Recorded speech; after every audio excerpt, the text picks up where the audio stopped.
Hello guys, so for today's video, ayan, ready nang iwalay yung mga craylings ng ating alagang crayfish. Pero before yon, let's wait muna mga 5 days pa no, before natin ipagpag yung kanyang tiyan. Kasi meron pa mga, ayun, kakahiwalay lang yung mga yon. Kasi meron pa dito mga baby na hindi pa talaga ready iwalay. So last night, pinagpag niya yung mga eggs niya. So ayan guys, sino gusto ng alamang?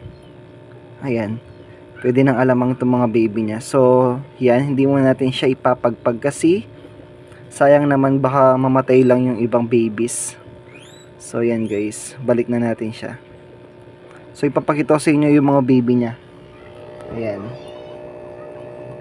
Ayan guys, so mostly yung iba dito gumagalaw na talaga sila. I mean totally hatch na, umiwalay na sa parents nila. Ayan guys, so napaka-cute ng mga baby crayfish natin.